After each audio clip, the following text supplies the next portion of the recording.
Hello ವೀಕ್ಷಕರೇ, ತಮ್ಮೆಲ್ಲರಿಗೂ Shashi recipes ಇನ್ ಕನ್ನಡ ಚಾನಲ್ಗೆ ಸ್ವಾಗತ. ಇವತ್ತು ಈ ವಿಡಿಯೋ ಮೂಲಕ ತಮ್ಮೆಲ್ಲರಿಗೂ ಸ್ಟ್ರೀಟ್ ಶೈಲಿಯ ಎಗ್ ತವಾ ಪುಲಾವ್ನ ಯಾವ ರೀತಿ ಮಾಡೋದು ಅಂತ ತೋರಿಸ್ಕೊಡ್ತಾ ಇದ್ದೀವಿ. ಹಾಗಿದ್ರೆ ಬನ್ನಿ, ಈ ರೆಸಿಪಿ ಮಾಡಲಿಕ್ಕೆ ಏನೆಲ್ಲ ಪದಾರ್ಥಗಳು ಬೇಕು ಹಾಗೆ ಮಾಡುವಂಥ ವಿಧಾನವನ್ನು ನೋಡೋಣ. ಮೊದಲಿಗೆ ಒಂದು ಪ್ಯಾನ್ನ ಬಿಸಿ ಮಾಡಿಕೊಂಡು ಎಣ್ಣೆನ ಹಾಕೋತಾ ಇದ್ದೀವಿ.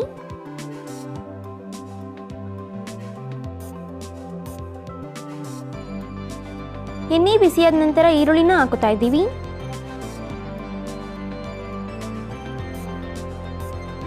ಹಾಗೆ ಹಸಿಮೆಣಸಿನಕಾಯಿನೂ ಸಹ ಹಾಕೋತಾ ಇದ್ದೀವಿ. ಈಗ ಇದನ್ನ ಚೆನ್ನಾಗಿ ಫ್ರೈ ಮಾಡ್ಕೊಳ್ಳೋಣ.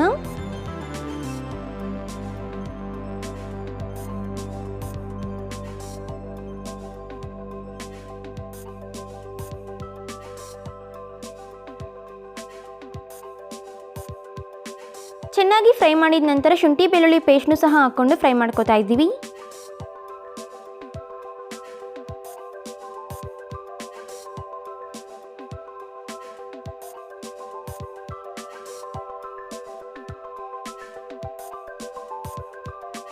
ಈಗ ಇದಕ್ಕೆ ಟೊಮ್ಯಾಟೋನ ಸೇರಿಸ್ಕೊಳ್ಳೋಣ. ಟೊಮ್ಯಾಟೊ ಸಾಫ್ಟ್ ಆಗೋವರೆಗೂ ಚೆನ್ನಾಗಿ ಫ್ರೈ ಮಾಡ್ಕೋಬೇಕು.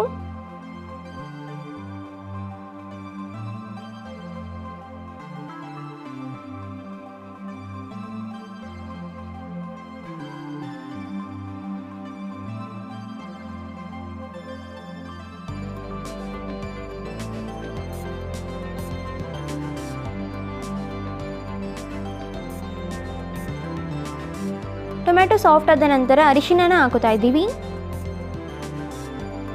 ಹಾಗೆ ಗರಂ ಮಸಾಲ, ಅಚ್ಕಾರದ ಪುಡಿ, ಜೀರಿಗೆ ಪುಡಿ, ಜೊತೆಗೆ ಧನಿಯಾ ಪುಡಿನೂ ಸಹ ಹಾಕೋತಾ ಇದ್ದೀವಿ. ಈಗ ಇದನ್ನ ಚೆನ್ನಾಗಿ ಮಿಕ್ಸ್ ಮಾಡ್ತಾ ಫ್ರೈ ಮಾಡ್ಕೊಳ್ಳೋಣ.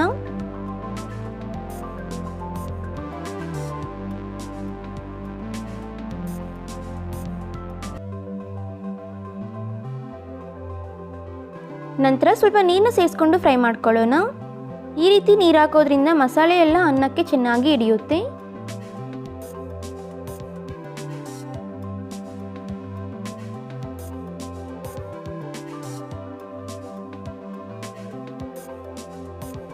ಚೆನ್ನಾಗಿ ಫ್ರೈ ಮಾಡಿದ ನಂತರ ರುಚಿಗೆ ತಕ್ಕಷ್ಟು ಉಪ್ಪನ್ನು ಹಾಕೋತಾ ಇದ್ದೀವಿ. ಈಗೊಮ್ಮೆ ಚೆನ್ನಾಗಿ ಮಿಕ್ಸ್ ಮಾಡ್ಕೊಳ್ಳಿ.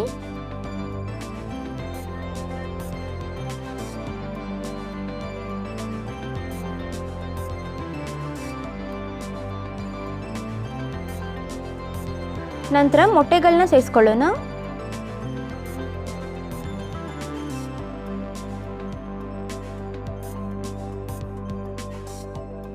ಈಗ ಇದನ್ನ ಲೋ ಫ್ಲೇಮಲ್ಲೇ ಚೆನ್ನಾಗಿ ಮಿಕ್ಸ್ ಮಾಡ್ತಾ ಫ್ರೈ ಮಾಡ್ಕೊಳ್ಳಿ.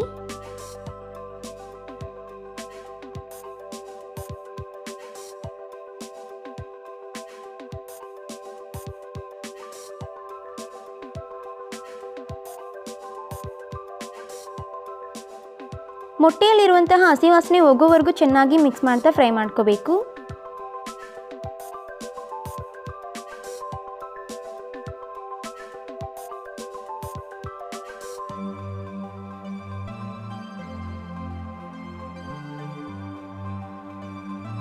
ನೋಡಿ, ಈ ರೀತಿ ಫ್ರೈ ಮಾಡ್ಕೋಬೇಕು. ಈಗ ಇದಕ್ಕೆ ಮಾಡಿದಂತಹ ಅನ್ನನ ಹಾಕೋತಾ ಇದ್ದೀವಿ.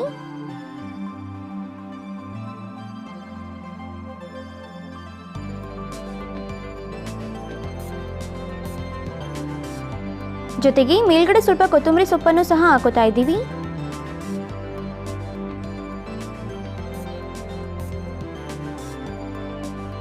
ಈಗ ಇದನ್ನ ಚೆನ್ನಾಗಿ ಮಿಕ್ಸ್ ಮಾಡ್ಕೊಳ್ಳೋಣ.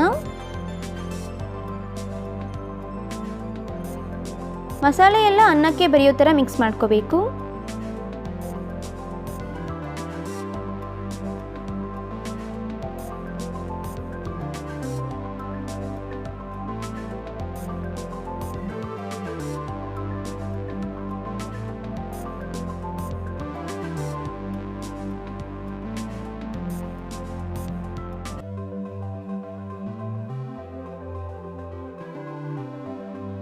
ಈಗ ಇಲ್ಲಿ ನೀವು ನೋಡ್ತಿರಬಹುದು ಎಗ್ ತವಾ ರೈಸ್ ರೆಡಿ ಆಗಿದೆ.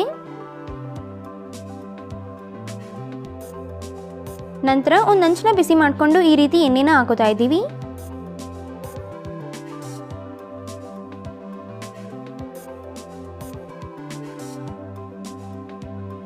ಎಣ್ಣೆ ಬಿಸಿ ಆದ ನಂತರ ಮೊಟ್ಟೆನ ಈ ರೀತಿ ಹಾಕೊಳ್ಳಿ.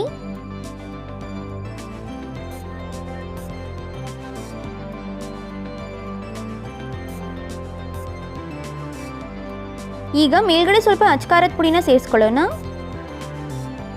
ಜೊತೆಗೆ ಸ್ವಲ್ಪ ಉಪ್ಪನ್ನು ಸಹ ಹಾಕೋತಾ ಇದ್ದೀವಿ.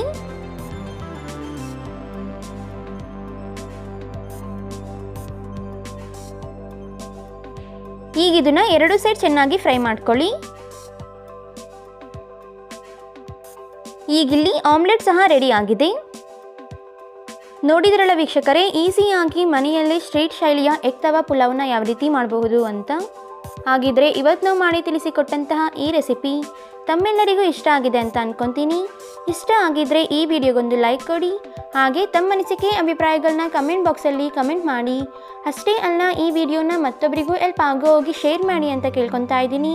ಮತ್ತಷ್ಟು ಹೊಸ ಹೊಸ ರೆಸಿಪಿಗಳಿಗೋಸ್ಕರ ನಮ್ಮ ಚಾನಲ್ನ ಸಬ್ಸ್ಕ್ರೈಬ್ ಮಾಡೋದನ್ನ ಮರಿಬೇಡಿ. Thank you.